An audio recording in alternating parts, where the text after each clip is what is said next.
people, bro, and y'all might get mad at me, but put Goku in B, bro. Goku's a B. Put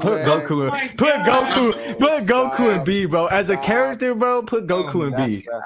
I don't agree with the B. That's what I'm saying. I don't agree with the B. I don't agree with the B at all, because like one thing that a lot of people, I hear a lot of people complain about Goku is like he's a very simplistic character. Like, and I kind of want to piggyback off of what he said.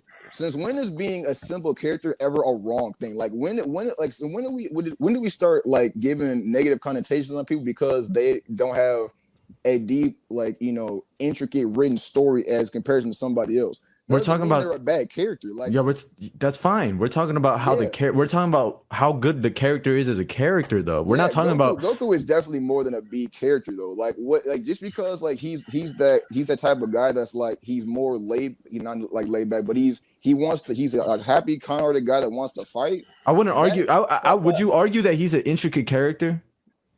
Would I argue? Yeah. Would you say so? Let me ask you a question. Not as intricate as like somebody like, let's say, like Eren Yeager. You know what I'm saying? But that's or like Thorfinn or like Tenma or like Can I ask you a question? I think Luffy deserves that spot where he's at. But what do you think that Luffy does that Goku doesn't as a character? Like his character writing. Like what does his character provide that you think Goku doesn't do? Interesting. Okay, for example, like Luffy, his meaning of freedom. And like him as a character and what Luffy represents for like in a freedom standpoint, it is so intricate in itself. Like what does it mean? So for example, Luffy feels like Luffy doesn't give a what anybody else's like definition of freedom is. His freedom is his freedom. For example, Fishman Island.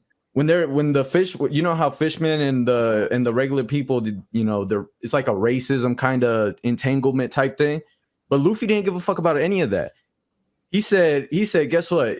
I'm gonna share blood with Jinbei because I think this is right, and I don't give a fuck what anybody else is gonna tell me.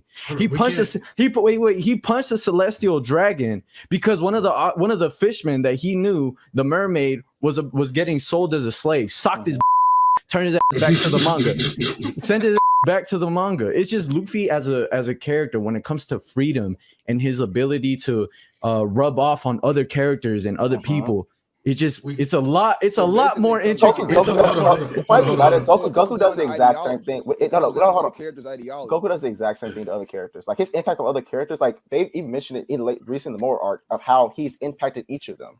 Like the reason they changed Piccolo, Vegeta, all of them, the reason they changed a big part that was Goku is because Goku does whatever he wants to. This man Beerus is like, yo, don't talk to Xenu. Goku's like, bro, I'm gonna talk to who I want to. It's cool to me. Goku does the exact same thing. Literally, Krillin was like, I'm about to kill Vegeta. He's like, no, I'm gonna fight him later. So like, don't kill him because that's what I want to do. He does the exact same thing. Like, no, bro. People try to rip on Goku so hard that they don't even realize that literally without Goku's character, like the same Goku that's been the same Goku from OG to right now, that character has directly affected Krillin, Tien, Yamcha, Piccolo, Vegeta, 17, 18, and just about every almost relevant character that's in the story. That character affected affected even Frieza at one point. Literally, he affected Frieza during the Tournament of Power. Like telling Frieza, yes, in the Frieza saga, I will bring you back if you help me do this. Like Goku's morals never changed. Luffy is a way more fleshed out character than Goku, though. Way more fleshed out. No, he's not. Like, yes, he is. But when it comes, let me tell you why. I think I'm sorry. We gotta go to tier list. We'll try to do this later, bro. We'll go to tier list. Real quick though. Nah. Get it off your chest. I got you. So I think part of a fleshed out character is showing how. No, go ahead, take. I was gonna say when it comes to showing emotion and other than that, I think Luffy touches down on every other aspect of his emotions. All that. When his brother died and he was going through that PTSD, and Jinbei was over here trying to, get him back psychologically and tell him, bro, like, happens, bro. You got to get back on your feet and call it a fucking day. And guess what? That's what he did, bro. And then when it comes to his fight with Usopp, he didn't want to be Usopp, bro. He didn't want to do it. He loved Usopp. But guess what?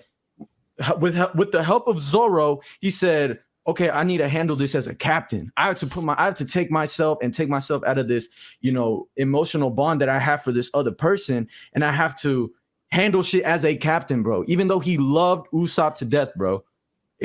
I don't see like that when it comes to Goku. I just don't. I just read that on so many levels, bro. Like, so part of I think a fleshed out character is showing how a trait that a character has, how is it fleshed out in multiple different ways. For example, Goku, I think I could take Goku's passion for fighting, right? So Goku's passion for fighting is how he eventually fell in love with Chi-Chi. His first day with Chi-Chi, the biggest thing was like how you fall in love with somebody is that a date is that you do something that you love with someone you care about, and we get to see him do that with Chi-Chi. Another thing that Goku's love, passion for fighting is how it reflects on his son. That is one of the most realistic part of Goku's writing. The fact that he believed that I have this great passion, my son should also will probably also have that idea. That's why when he realized that, oh crap, Gohan doesn't think the way I do. That is one of the most realistic parts of Goku's writing, because like most fathers do that, and he had to realize like, you know, I'll have to allow Gohan to be his own person. Like I think Goku does all those things you just mentioned in just different ways. Like he's not the exact same characters. He's not in the exact same world and position as Luffy, so he's gonna do these different things in different ways. But you know I don't think they touch down on Goku on those aspects of Goku's like psyche and as hard as they do with Luffy. I don't. Original Dragon Ball. I know, but I just don't. To the scale of Luffy, I just don't think it touches down that hard. I do agree with what you're saying, Tech, but I think one reason for that is because specifically with Goku's characters, there isn't many aspects to where where we see those type of like, you know, like character like, you know, traits in Goku that we see in Luffy. Like there aren't many times we have to see Luffy, you know, I mean, we see Goku literally fighting for, you know, like the ideology of somebody else because, you know, they're being, you know, like they're, you know, being sold as a slave. Like we don't see Goku go through those type of like ideology battles, like those type of ideology, you know, like confrontation. Yeah, I get you.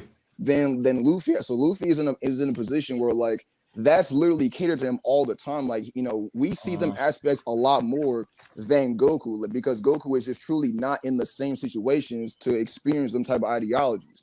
I actually disagree with that. I think the perfect example is Frieza. Like Goku's whole encounter with Frieza was all of that, right? I think the biggest part of the Goku versus Frieza is that Goku.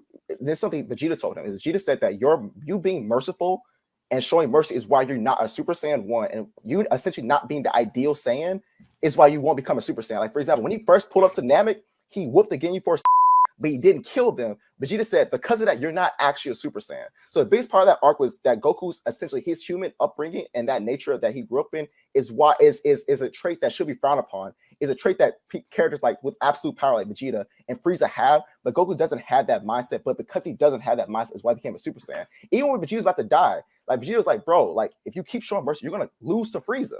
And Goku was like, yo, you know what? But he even said to Vegeta, when Vegeta died, he said, Vegeta, I didn't have the same beliefs as you did, but I value what your pride is saying. I want you to share that with me and give me that strength. Then to make us all that to defeat Frieza. That's what he said.